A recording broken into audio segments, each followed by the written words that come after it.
I wrote on the paper my name just in case I forget. That's what happens when you get my age.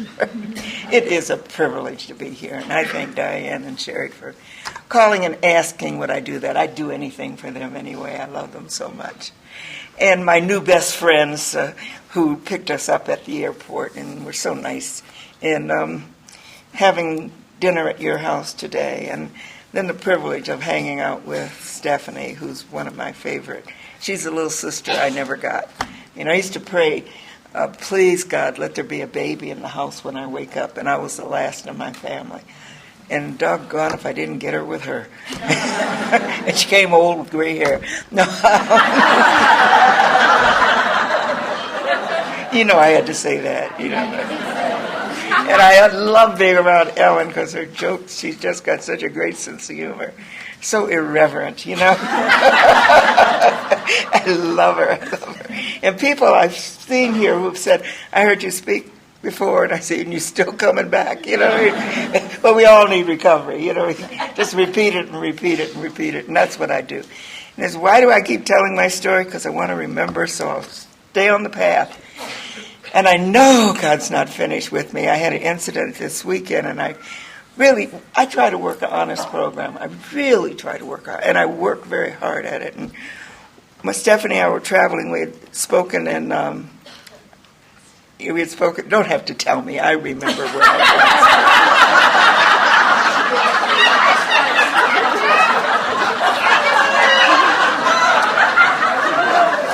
We had spoken at Augusta, Georgia, and we got to the airport. No, and then we got to Atlanta after being late. Every plane we had this whole weekend of last weekend, they were all late, hours in the airport. People say, oh, it's really glamorous doing all that talking and so forth. You're sitting in airports sometimes for 2 and 3 hours. Sometimes you're spending the night. It's just, but anyway, we got there and our plane had left. And so once again, now I've been in recovery for a long time, married to an alcoholic for a long time. We know better than to take advice from an alcoholic, right? But old Stephanie calls her daughter and she says, what do we do? We're stuck in this airport and it doesn't look like there's anything that's going to go out.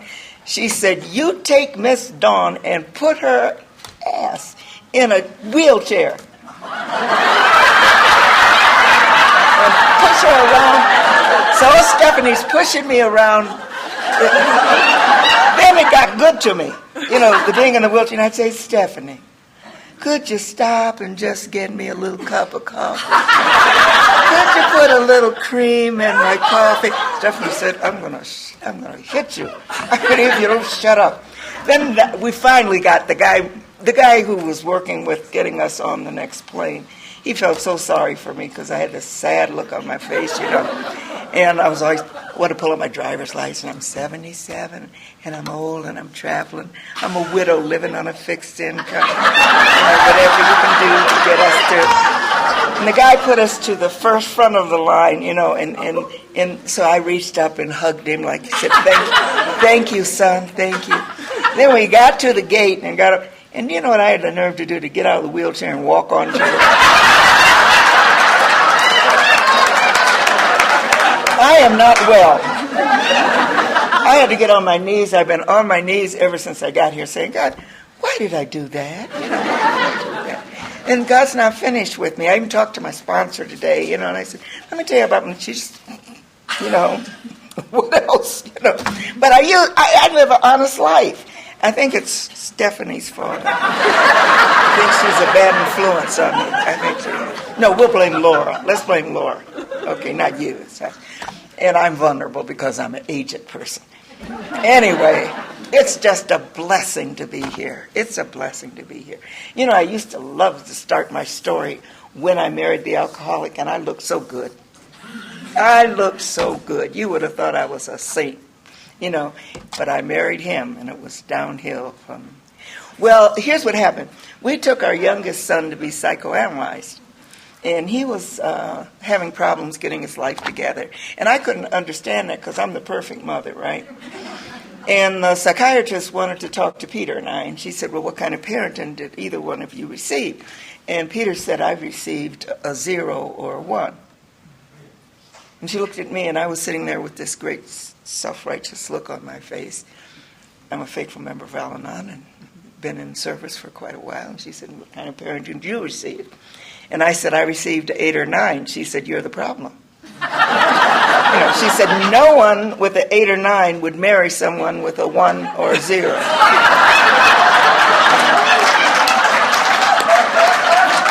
I didn't like that. I really didn't like that, because that changed my whole perspective, It may not be all him, I was born in a parsonage, great place to be born. Any preacher's kids, we all know what it's like to grow in a parsonage, And my father's church had 300 members when he got there, and by the time I was about 4 or 5, he had 6,000 members, one of the largest black churches in the country. He was an eloquent preacher.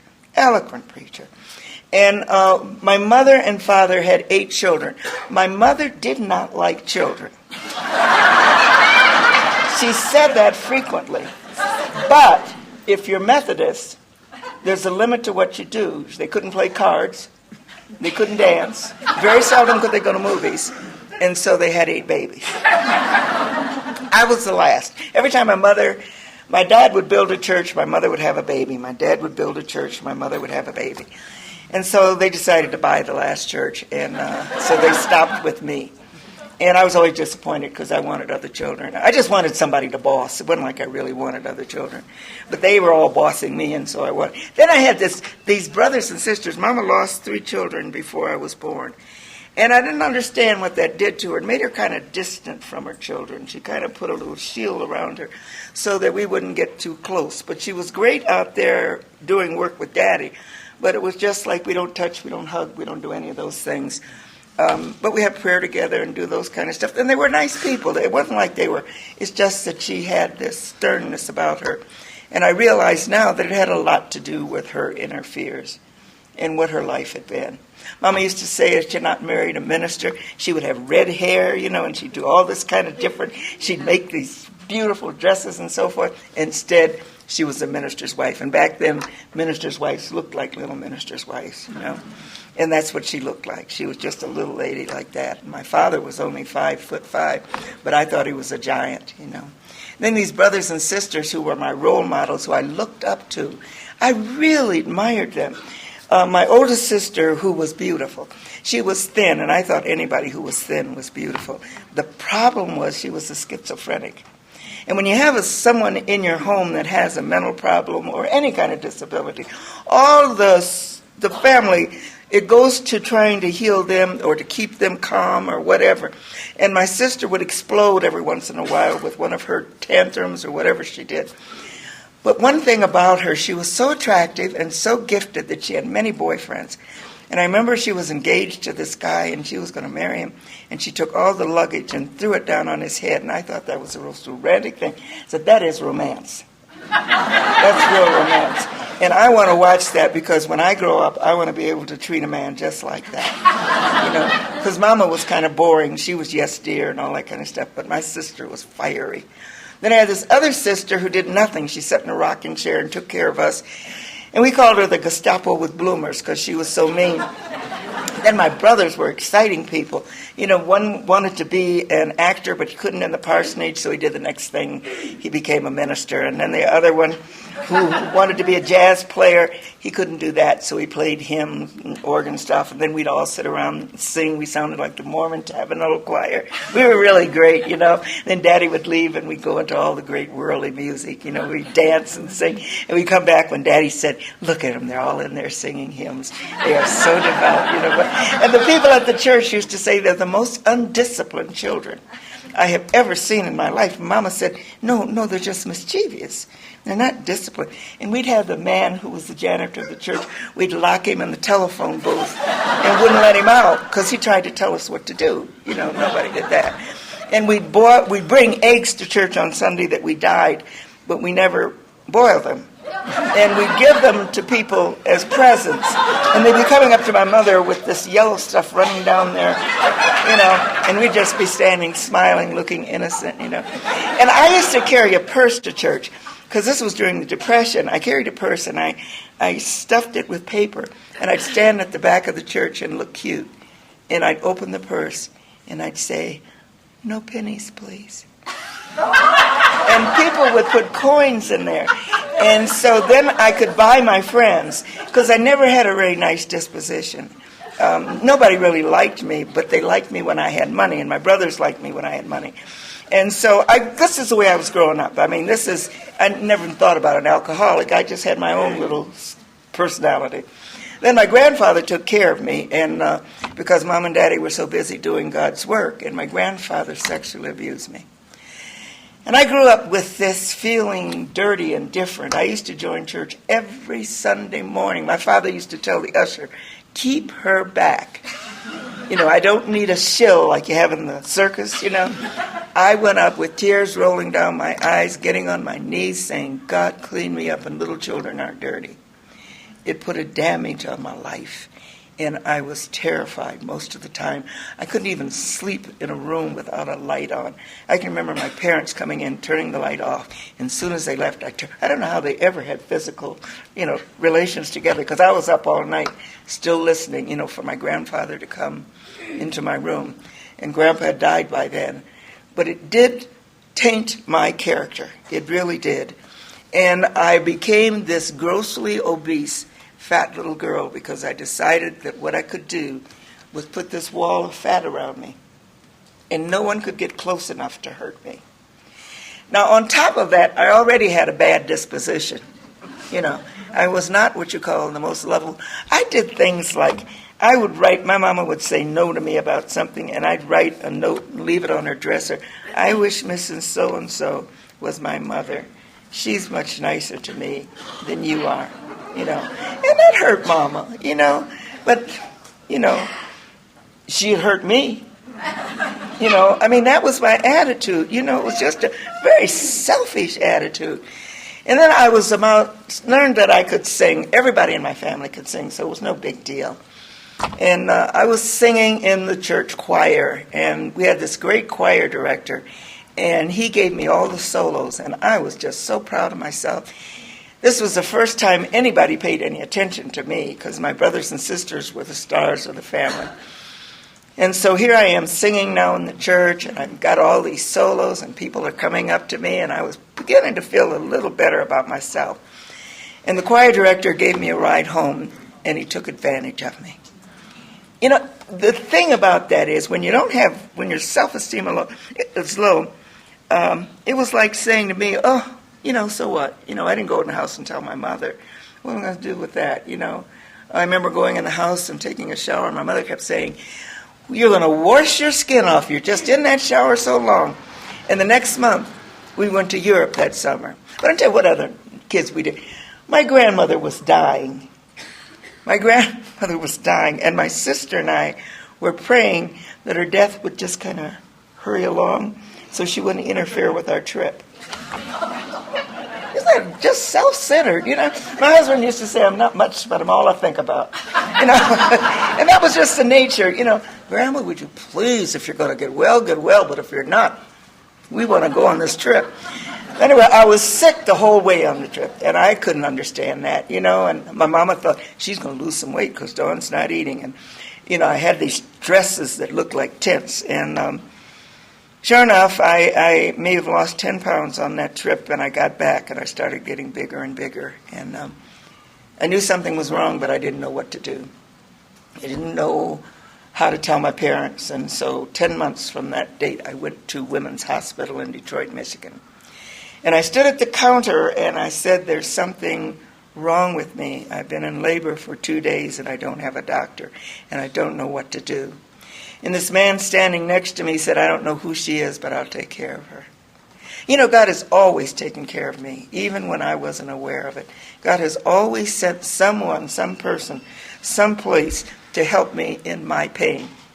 And I delivered a 10-pound, 4-ounce baby boy. had all his fingers. He was just beautiful. And I had this great sense that now Mom and Daddy are busy traveling. I'm going to take care of this baby. I'm going to be mother superior to this baby.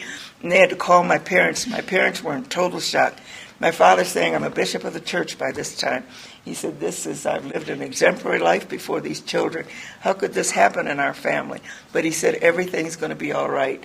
And I remember we got in the car on our way home from the hospital, and we stopped at the car, at the light. And a woman opened the door of the car and snatched the baby out of my arms and closed the door of the car, and we drove on. My father said, get yourself together. My father said, your life is in front of you. My father said, it will be better later on. My father said, go back to school and make something of yourself. And I remember screaming and crying, and I couldn't get control of myself. If I understood now, I would have put me in a mental institution, but they didn't do that. Mama would come and sit by my bed sometimes, and I'd plead with her, just tell me where he is, tell me where he is. And she would say, I can't go against him. And I would go to different churches, and I'd look for him, and I'd push blankets back and see if the baby's hair grew like my baby's hair grew. And then one day I woke up and I looked in the mirror and I said, the only thing wrong with me is I'm fat. So I was trying to fix the outside, forget about the inside. I said, I'm fat. If I lose weight, everything will be okay. So this was in Detroit, Michigan, and I found a diet doctor. It's a wonder I didn't qualify for a different program, because he gave me diet pills. And he gave me a shot in my arm. And my mother used to say I was the laziest child. By the time I came along, my parents had help, so I never knew how to do anything. But when I had that diet pill, I could clean the whole house. I could mop the floors. I could do the walls. And it took about a year, and this grossly obese, homely young woman turned into a stone fox. I look good. Now, I don't mean I looked a little bit good. I looked so good, my brother said, you can ride in the front seat. Now, that was really good. My brother's friends were coming over to the house. They were saying, man, what happened to your sister? And my brothers once say she's still nutty, but, they didn't say that. They just said, I don't know. They didn't understand. I lost weight eating watermelon and drinking black coffee. Every once in a while I'd faint, but who cares, I'm getting ready to look good, I just was gorgeous that summer. I knew it wasn't going to last long because I could hear food over here calling my name. But it had to long enough for me to find a husband. Okay. So this guy from Pontiac, fine young man, he was pastoring a church in Pontiac, and he fell in love with the outside of me. I look good, just look good. I'm saying, crazy. Inside, all kind of voices were speaking, I was just, I was having a wonderful, and I was so hungry. I was so hungry.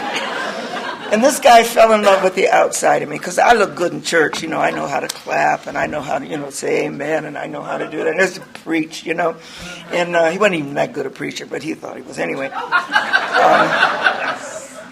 So he said, you will be an asset to my ministry. He said, will you marry me? And I said, yes.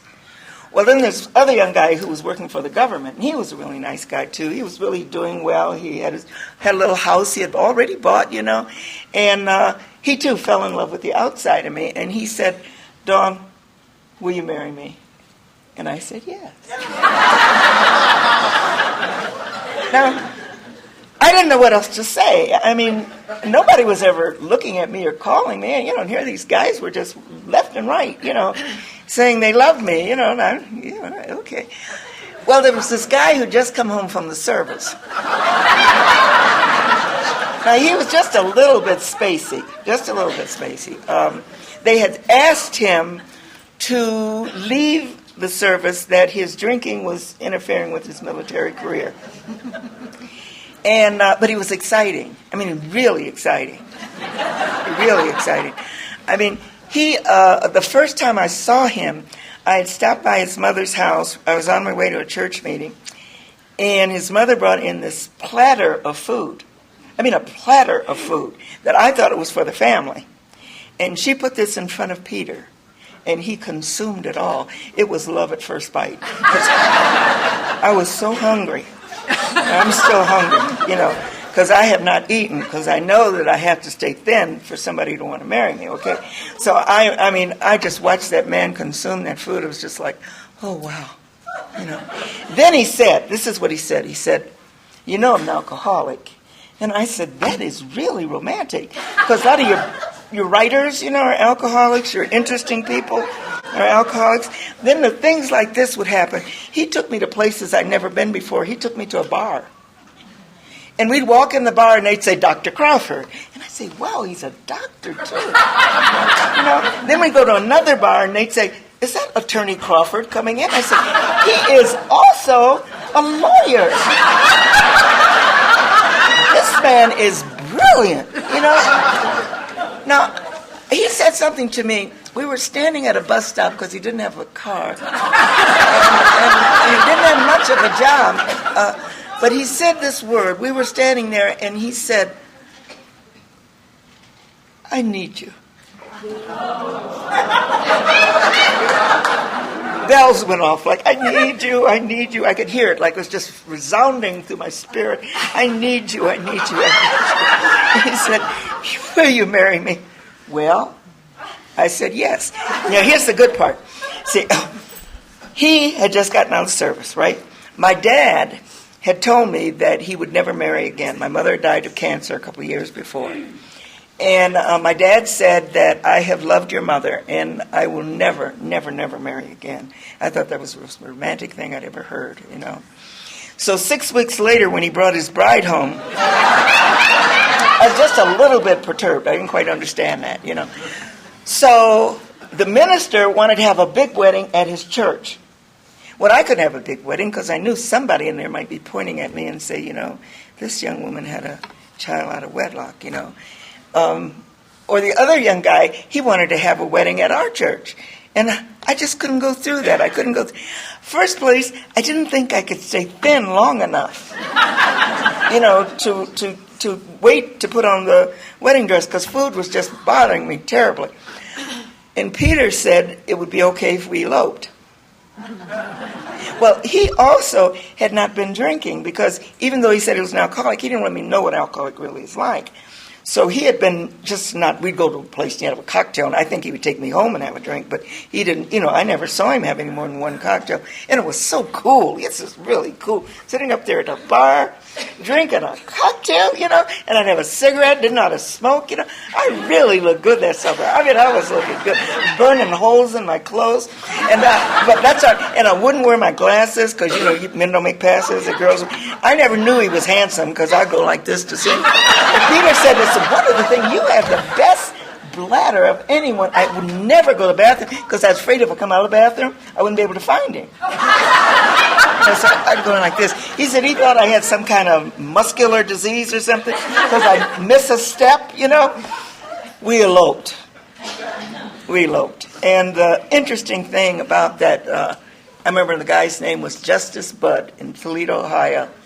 The downtown blew up the next day. I always thought there was some little correlation between our marrying and that.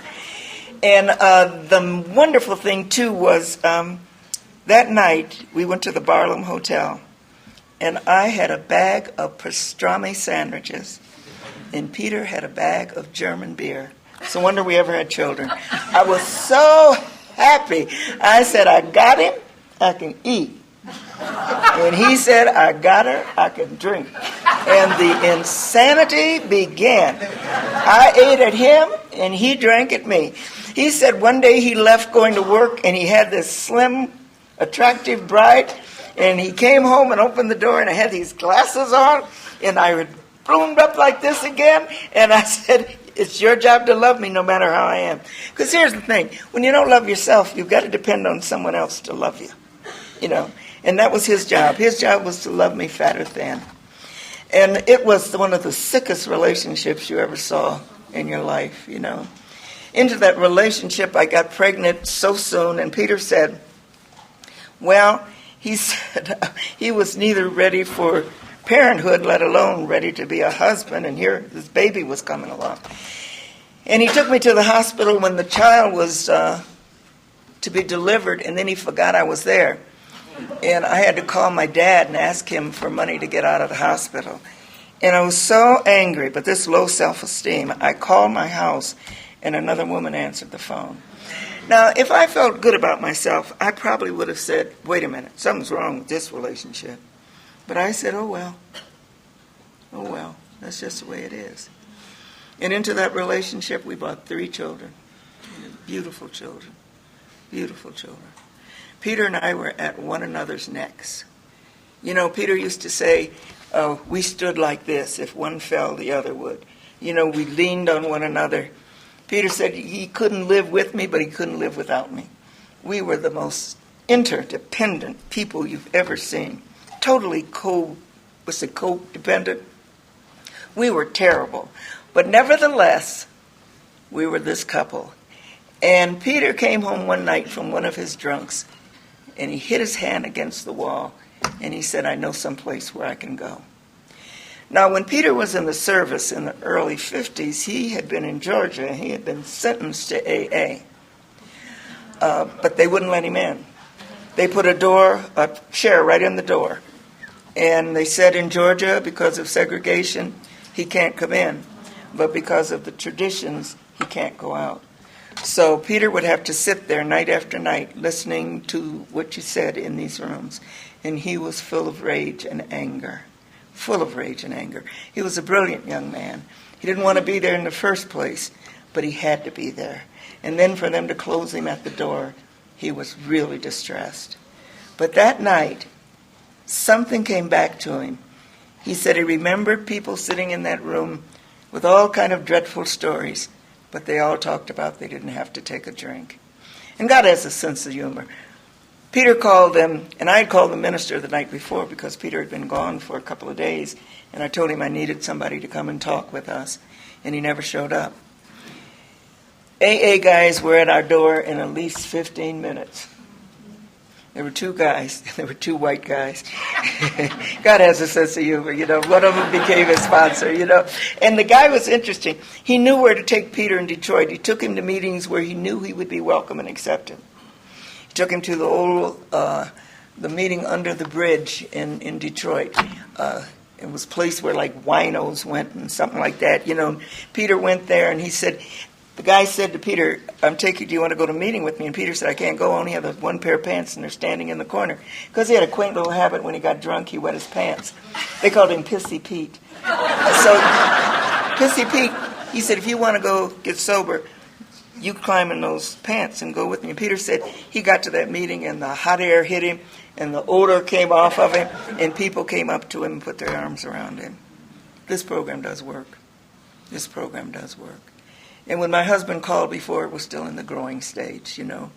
And things happen. But it certainly was a lesson to him, and it was a lesson to me. And we grew from the process that Peter went through. We went where there was help.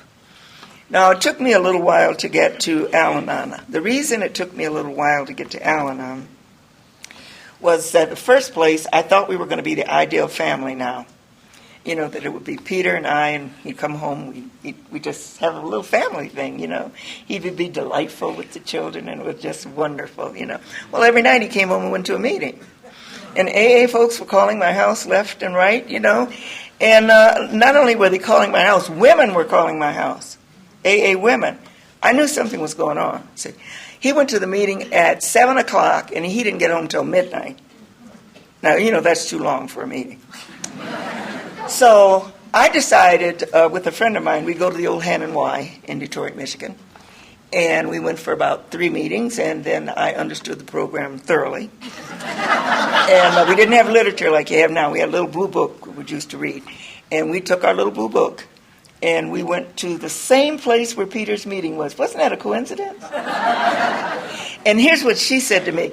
She said, would you want to know whether Peter's fooling around? And I said, yes. She said, well, what we'll do is we're carrying a blanket. You're riding with me. And by this time, Peter had a car.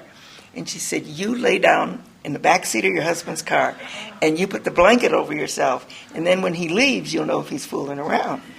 And I said, that is the most brilliant idea. And I said, will you be my sponsor? Needless to say, I had a slow recovery. But that's what happened, you know. we started the meeting there, and that was, AA guys would come up sometimes and say, well, we're getting ready to have a banquet or something, and you ladies, will you cook the food for us? Because we were like the auxiliary, But I was reading all the stuff in this little book, plus I read the big book of Alcoholics Anonymous, and I underlined all the places where Peter needed help. Now, I couldn't talk in the meetings.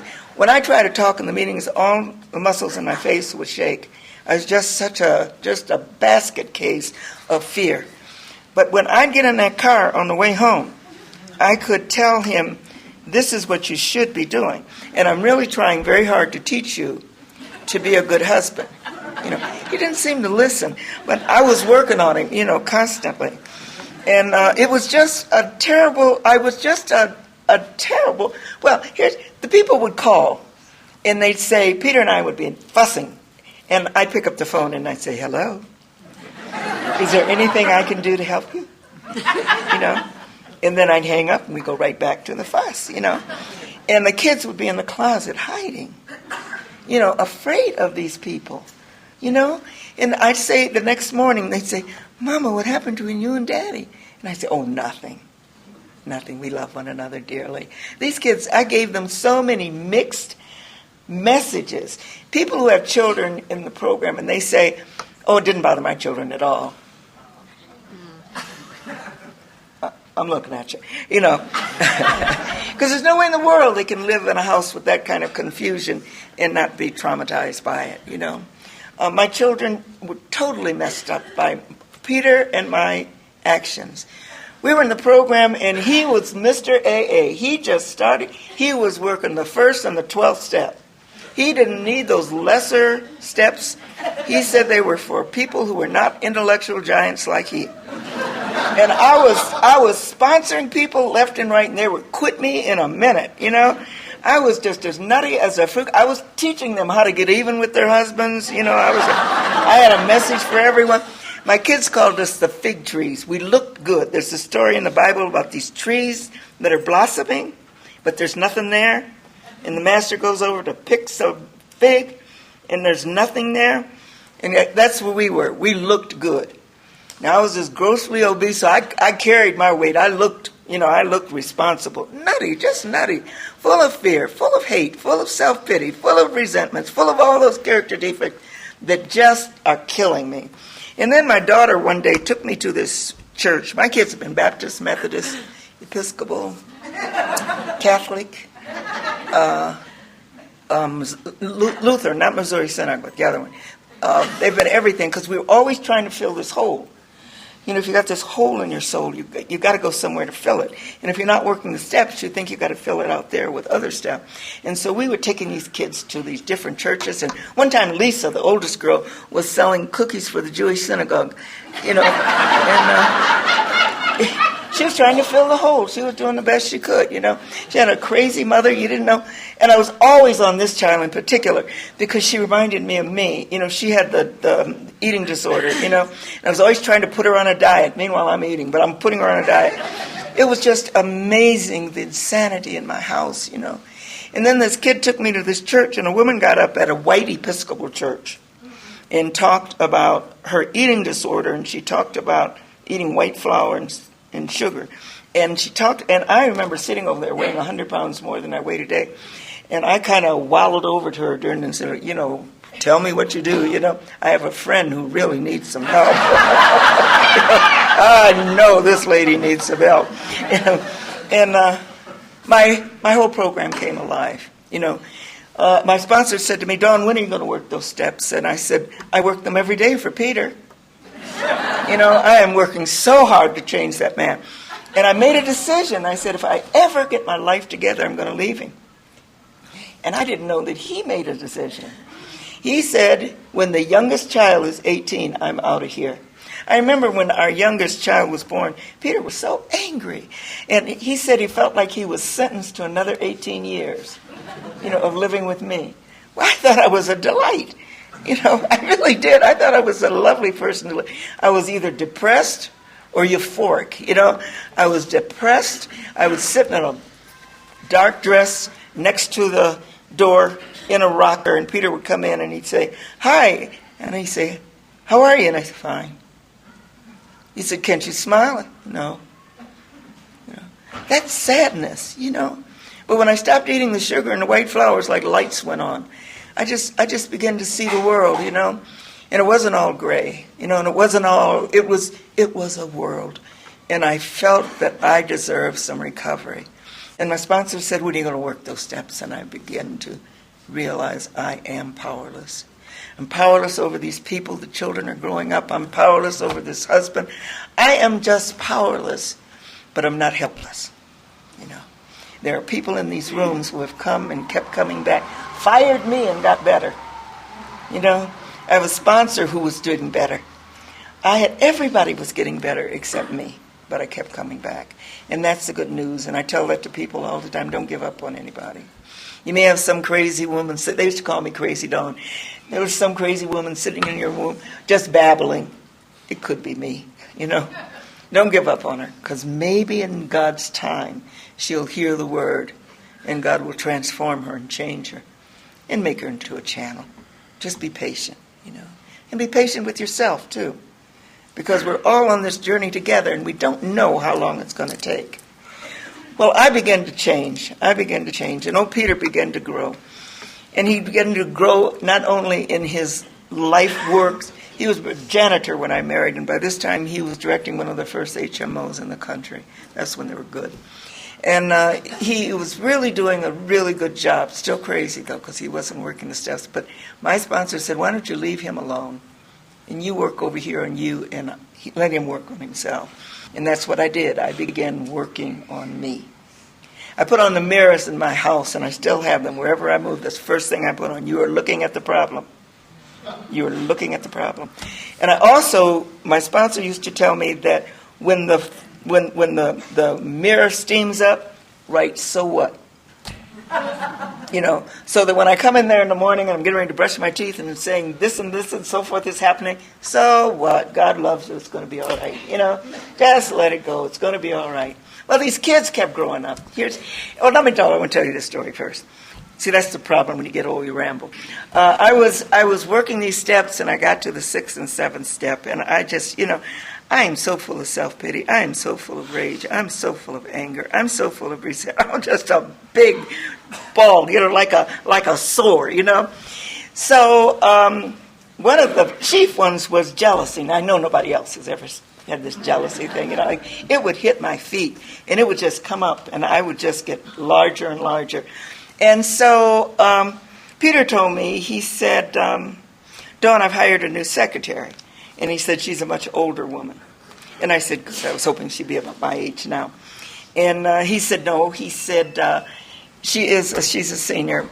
So we were entertaining his staff, and I was being very gracious, and I'm shaking hands with people. And this young woman comes down the aisle, and she comes up to me, and she says, "Mrs. Crawford, I'm your husband's new secretary." She had a mini skirt on. She was looking good. And I still had on the tent dress, And I looked at you, I said, "No, you're not." And Peter was over there, and he rushed over to where I was, and he was dragging me out of the room.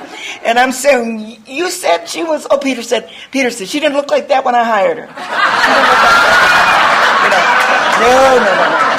And we got in the car, and all the way home, I am ranting. I'm just going off. How dare you do that to me? How could you hire this young, attractive woman? How could you? Peter said, "Does this have anything to do with your self-esteem?" And I said, "What?" And I ran in the house, tears coming down my eyes, called my sponsor, said, "Let me tell you what he said." He said, "Does this have anything to do with your self-esteem?" And she said, "Does it?" And I hung up on her.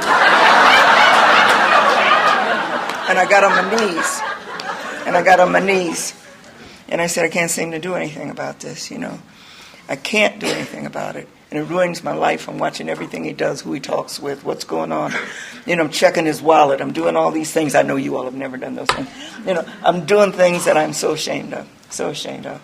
And I said, "I can't do anything about it." And I got on my knees. And it's up to you, Lord. Do with me what you will, but please, if you'll relieve me of this, We were at a retreat about a month or so later, and Peter was standing over in the corner talking to some young women, and all I felt in my heart was love for Peter. I knew if God could do that, he could stop me from eating compulsively. I knew if God could do that, he could make me a nice person. I knew if God could do that, he could change me from the inside out. I knew if God could do that, he could do anything. Anything. I fell in love with my husband. That wasn't in my plan. That wasn't in my plan. We began to go around speaking and carrying the message. What a change. What a change that had been. I was able to talk in front of groups. What a miracle that was. And here these kids kept growing up, and I said, oh, this is great. And Lisa came to me, and I'm now on the point I'm going to make amends to them for all the stupid stuff I've said to them and done. Lisa used to say, the sun's shining outside, and if I'm laying on the sofa eating compulsively, she'd say, Mama, can we go out? And I said, no, it's raining. And she said, Mama, it's not raining. I said, yes, it is. I'm the mother. I have the information. The kids were just totally messed up. Anyway, Lisa said, Mama, there's something I want to tell you. And I said, she's going to tell me she's pregnant. And when she tells me she's pregnant, see, I'm going to be Mother Superior. I'm going to say, oh, great, sweetheart. I'll raise the child. I'm going to be such a wonderful grandmother to this baby. And she said, I'm gay. I said, no, you're not. No. Grew up in the parsonage, you all.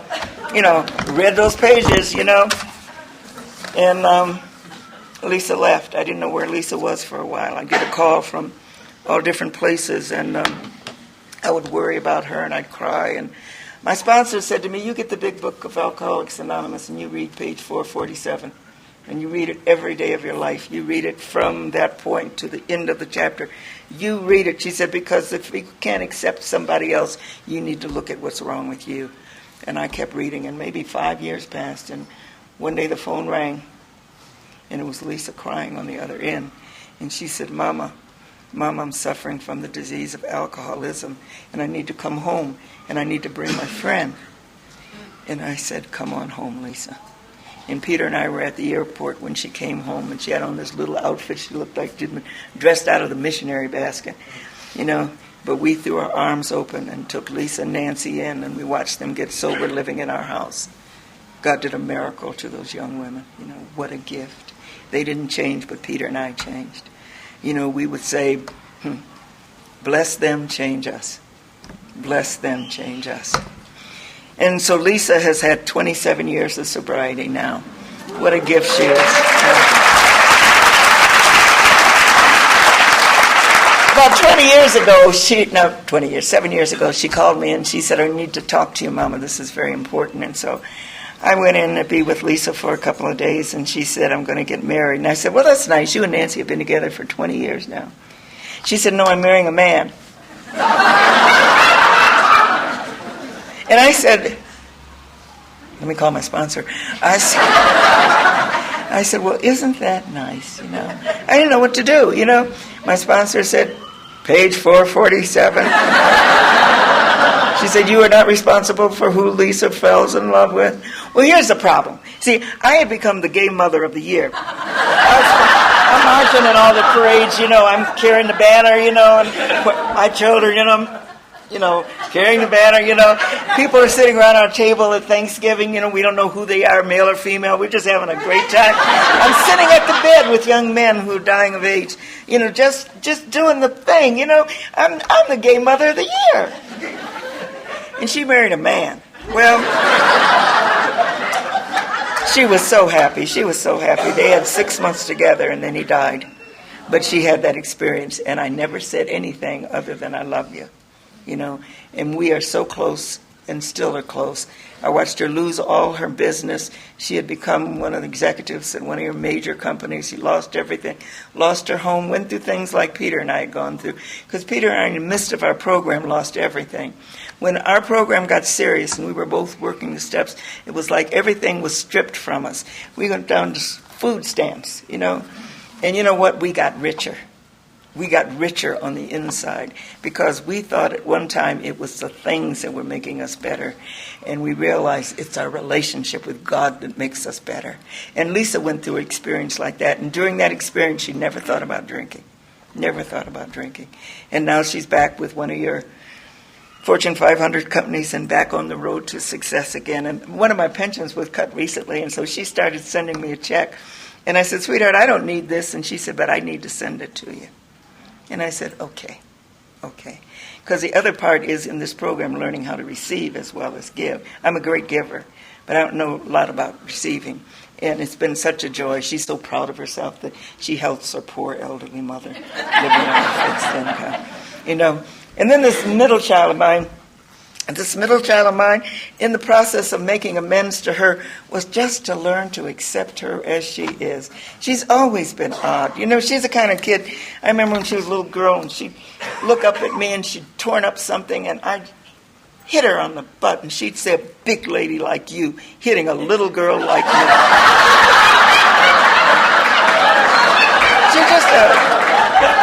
She was, the truth of the matter, she was smarter than I am. She doesn't have more wisdom, but she's smarter than I am. She can manipulate you, and until I learned, my sponsor helped me to learn not to buy into her stuff, just to say, when they tell me something that I would have gone off the wall, I say, wow, that certainly is interesting. Tell me how you solve that, and then I go to a meeting, and I'm a better person for it. Because whether it works out or not, they can't blame me. I've just been there to give them unconditional love and good support, And old Lisa, Alma, she went away to college. By this time, we'd moved to the Washington area, where he was going to work in the Carter administration with the health care plan, and they didn't have one. That's when Peter lost his job.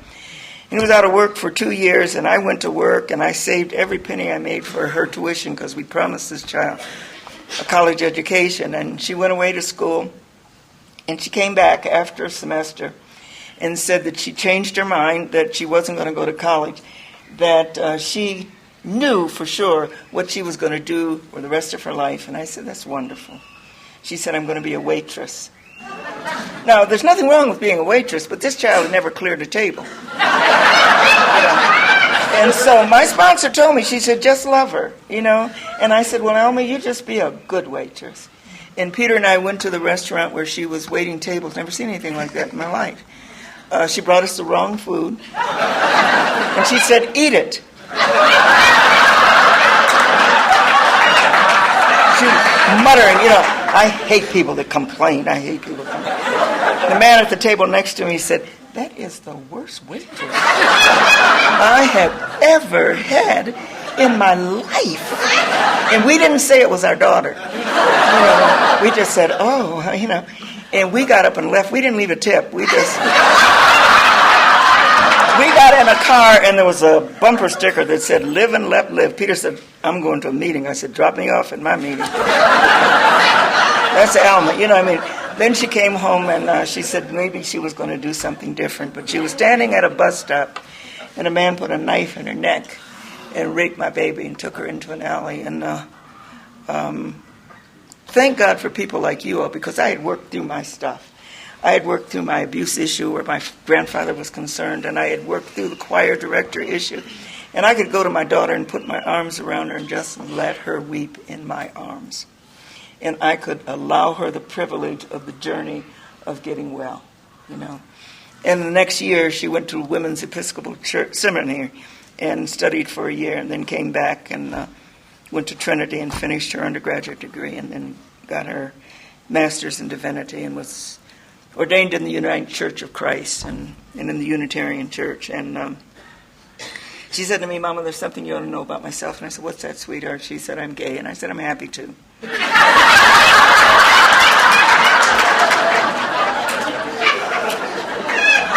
I'm back marching.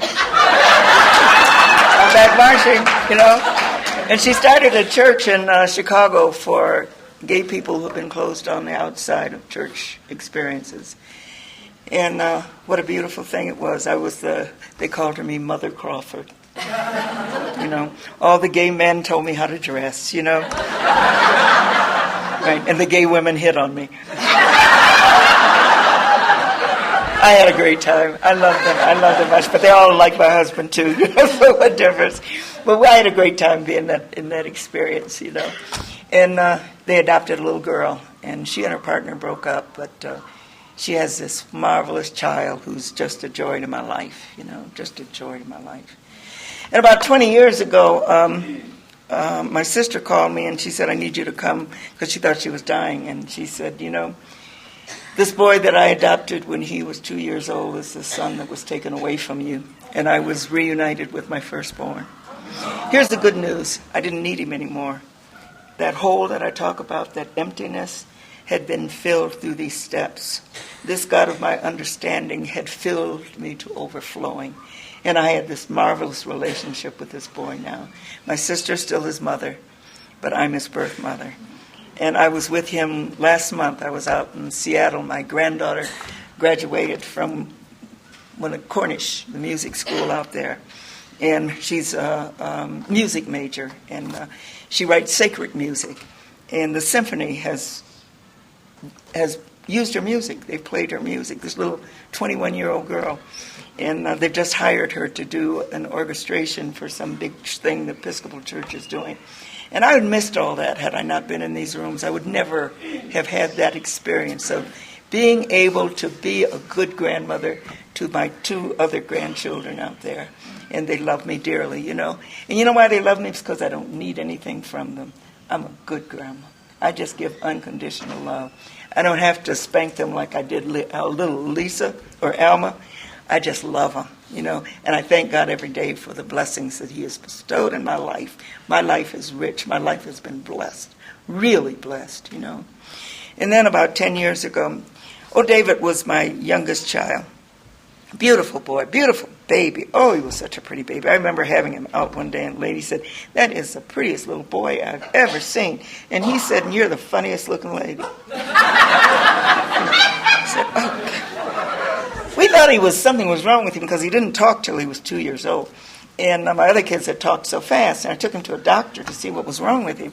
And the doctor said, I don't think there's anything wrong with him. He would say, and everybody would run and get his stuff, And he'd say, And my girls would say, oh, that means he wants a drink of milk. And he'd say, They said, that means water. He said, that's cereal.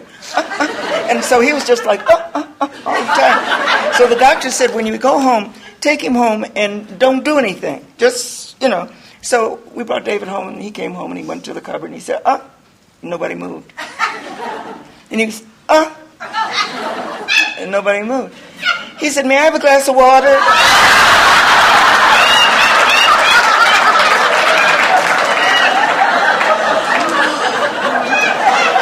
Then he wouldn't stop talking. We called him Walter Cronkite. He just went on and on. He told everybody's business. He just talked and talked and talked. And he was a gifted singer, and we'd take her to places he'd sing, and people would say, is he the one? Because he had this little angelic face, he looked so cute, and he would just sing these great hymns, and he'd sing spirituals, and people would say, oh, he's so wonderful, and then he'd leave there and he'd go into singing Bessie Smith and all the other stuff that was singing. I said, little boy, he's just like his mother, and that family we grew up in.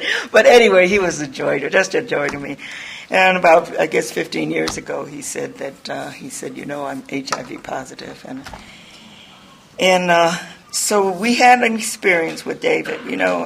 One night we had to ask him to leave because he also was having a problem with alcohol. This was before he knew he was HIV positive. And he called me one night and he said, Mom, I think one of your miracles has happened. And I said, what is that, son? He said, I'm in a gay bar. He said, I'm drunk as a skunk. He said, and I came out of the stall and I said, I don't know what my name is. I'm so drunk.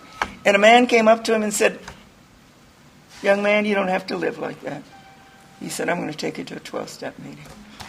Now, would you have ever expected your son to meet a 12-step person in a gay bar who would 12-step him and take him to a meeting?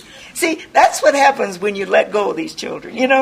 As long as I was trying to manipulate and figure out this way, drop a hint here, have somebody call, letting go. And old David went to a meeting, and I watched him grow.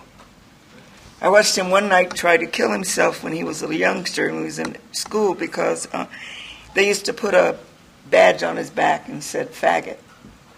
And he was just so wounded, just so wounded. But I remember him saying to me, Mama, I'm going to stay around and wait and see what the end will be. And that's what he did, you know. I watched my boy. I came in from Chicago. I was visiting Alma. Peter said, come in quickly.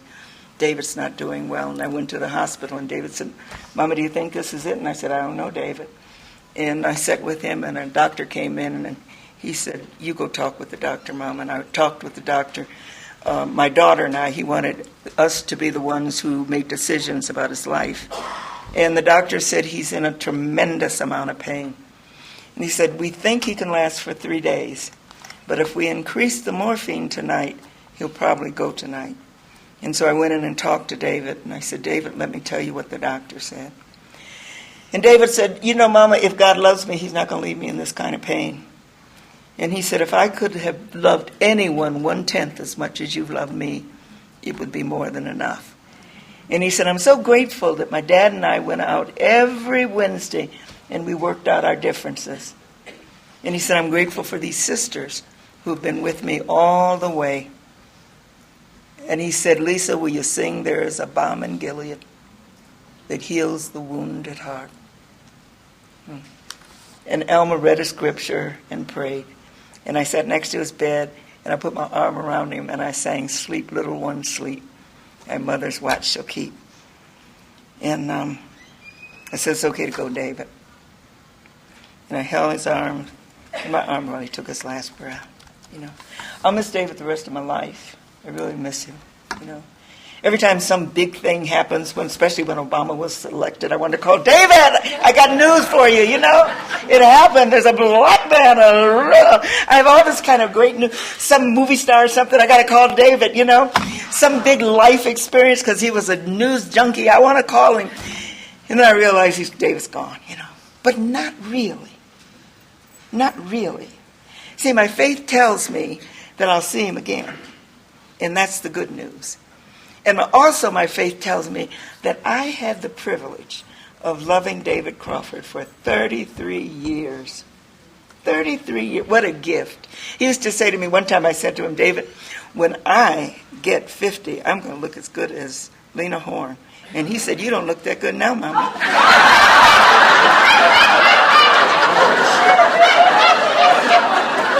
I said, thank you, son, for sharing. Thank you. And Peter said to him one night, Peter said, David, I know it's going to be hard on you. You know, when you have a father who's successful, I know it's going to be really difficult, very difficult for you. And David said, I won't have that problem. Not with you, Dad. Peter said, I wouldn't slam a door as hard as David slams door for us. But he had a great sense of humor. We just loved him. He said, one day his sister came out of the room, and she had her robe on, but she wasn't closed. And David said, no wonder I'm gay. I've seen enough. I just love that boy. I just had so much fun with that child. You know? And then about, I guess it was 9 years ago, Peter started failing. He had emphysema. And it was just a marvelous time in our life. We had good programs, and people brought meetings to our house. And we were speaking. The last time we spoke was in West Virginia. And I was pushing Peter up this hill. The AA guys were up on the corner, and then he's in a wheelchair, and I'm pushing him up the hill, and I'm kind of like, and they said, Dawn, don't do that. Peter said, oh, she's okay. She can do this, you know. Thank you, Peter. You know, thank you. He's just a generous heart, you know. He was a funny man. I remember one time it was a wonderful service. We were at this Methodist church, and they were doing the Kiss of Peace. And I put my hands and I said, may the peace of Christ be with you. And Peter said, patty cake, patty cake. Just serious, you know, went through the whole thing. And I started laughing, and I couldn't stop. And I put it up, and I just said, and the women said, oh, she really takes this Kiss of Peace serious, doesn't she? Yes, she does, you know. I mean, he could make me laugh when nobody else could make me laugh, you know. But we would sit in the room and we'd talk about our journey. We talked about those years when it was awful, just awful. When we were at one another's throats and we talked about the grace of God that had intervened in our lives. And not interfered, but intervened in our lives. And had just transferred us to be just loving human beings.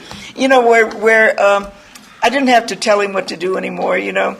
And it was very interesting. I started doing things like he couldn't lift stuff anymore, so I was doing all the stuff that he used to do, you know.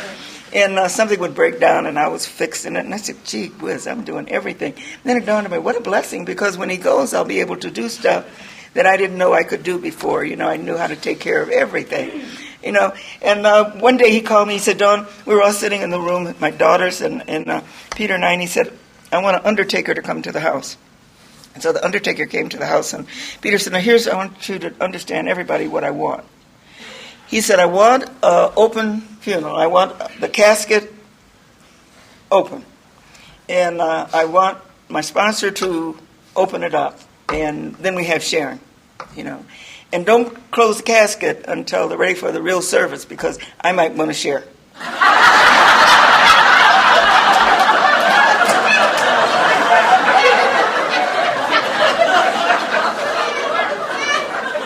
Then when the undertaker left, he said, you know, I really don't like that man. I don't think I can work with him. I said, honey, you won't be here. You know? Then I had one of those moments. I was sitting in the room with him, and all at once it hit me. I said, oh, my God, he's going to leave me. And tears started streaming down my eyes. He's going to leave me. And I rushed over and I put my arms around him. I said, honey, you're really going to leave? Peter said, call your sponsor. I'm trying to die.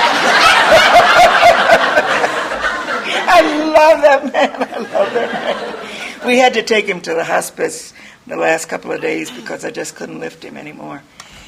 And we got to the door of the hospice, and Peter said, stop. And I said, what is it, honey? He said, look over there in the corner. He said, there's David. He's coming to get me. Isn't God gracious? Isn't God loving? I serve a gracious, loving God. So Peter would sit in that room, and they'd have a meeting for him, and he'd laugh and talk with us, and then he'd look over in the corner, and he'd talk to David for a bit. And then the night came that we knew he was gone. And the girls were around the bed, and a couple of my friends from the program, and we all just sang hymns together. You know, when I go, I want to go with that kind of atmosphere, you know. I mean, you know, sometimes it seems hard to talk about death, but that's a part of life, you know. We come, all of us are going to end up there, whether they like it or not. You know, I don't know how soon, but, you know, not today. But if whatever, you know, I want to die with that kind of joy of recovery in my heart, you know, that he died sober. He died loving this program. He died grateful for what people like you had done in our lives and how you all had helped us become a loving family, you know. He died, you know, what a great sense of joy we had in our family. You know, we had a great celebration, you know. And I am now 77. I was 69 when old Peter died. And Alma said to me, Mama, you shouldn't be living in Reston by yourself. Now here I'm living in Reston by myself. Been there 26 years. Got meetings every day in the week. Got friends everywhere. People cooked for me the whole time Peter was dying, time Dave was dying. Didn't have, you know, people are just wonderful. You know how you program people. It was just a wonderful experience. But she said I should come to be near her. This is Alma. This is the one that said a big lady like you. So she had this little baby, though. This little baby who I just love babies, especially when I can take them back to you. I just love this baby. And so I moved to Chicago. I moved on September the 10th. And September 11th, I wouldn't have been able to get out of town, you know. And I got there, and we were there for about 4 years together. Just had a wonderful time. And then Alma got a call to go teach at Berkeley theology, and she said, I don't know whether I should leave you, Mama, because Daddy told me not to leave you. And I said, please, you know, It's not like she was really with me when she was there because she's busy doing her church work and stuff. And I said, you have to grow spiritually, so go on. So they left me there, and I'm here there by myself. I got a program. I've got friends. I've built another relationship with people out there. And I'm having a nice time. Then she moved back to someplace else, and now she's getting ready to leave Pittsburgh. And she's in my house now. She's been there with me for 3 weeks. I never thought I could live with Elma for 3 weeks. But because of this program, we're having such a nice time. She's weird as can be still. But you know what? I'm weird. So it's wonderful. I pick up, and she lays down. But I don't do it so that I'm offending her. And the cleaning lady came today, and I said, what time did she get there? She said, she got here at 10, but she's still here. She said, maybe I ought to give her some extra, because that place, it must be awful. You probably can blow it up when I go home. But, it's not that important anymore. What's important is building a relationship. And that's what I've built with these girls. I have a wonderful relationship with my son. I'm so grateful for what this program. I'm constantly working that 10th step. I look at myself on a daily basis so that anything that's happened in my life, I can make amends quickly. I don't want to carry stuff from yesterday to today or to the next day. If I'm doing something that's if it's like that experience we had this weekend, I got to get rid of it quickly. And I have to go to God to clean me up and clear me up so that my life is joyous. I deserve to have a joyous life at this point. I sponsor the most wonderful women in the world. And they all know I'm weird and they love me anyway. I just think that's such a gift, And they think I'm a spiritual giant. I'm a spiritual midget. But I love God. I love God with all my heart. I do meditate and pray in the morning. I get on my knees and turn my will and my choices over to God, and I do try to carry the message. I do those things that God calls me. I have had a spiritual awakening. I've discovered that God really loves me, but he loves everybody else, that he is concerned about you just as much as he's concerned about me, and that he wants the best for us. And if he didn't, why would we be sitting up here on a Wednesday night in Butte, Montana, wherever I am? Colorado.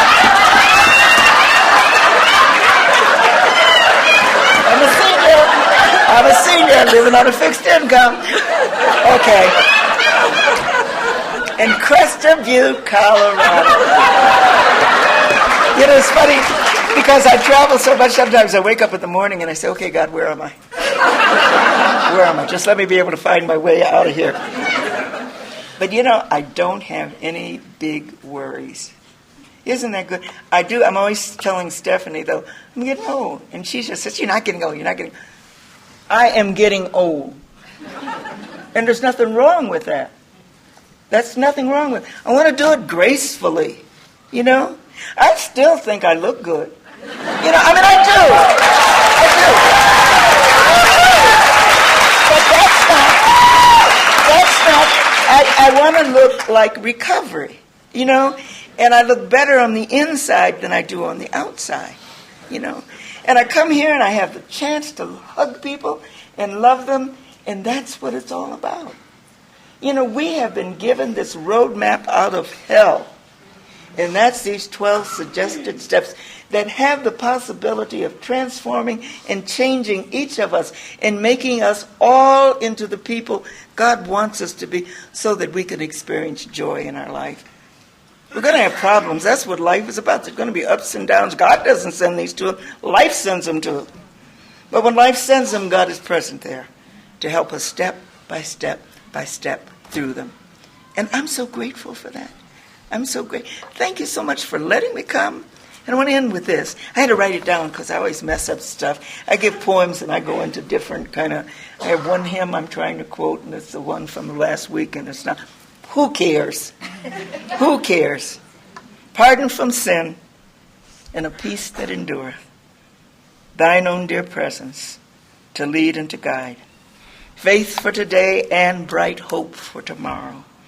Blessings are mine and 10,000 beside. Great is thy faithfulness. Great is thy faithfulness. Morning by morning, new mercies I see. All I have needed, not wanted, all I have needed, God's hand has provided. Great is thy faithfulness to you, to you, to you, and to me. Thank you.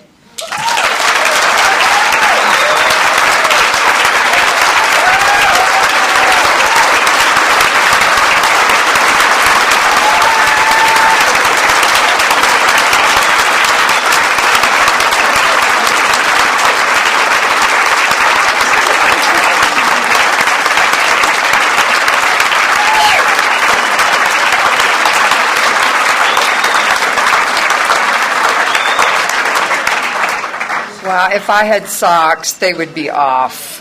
Blood.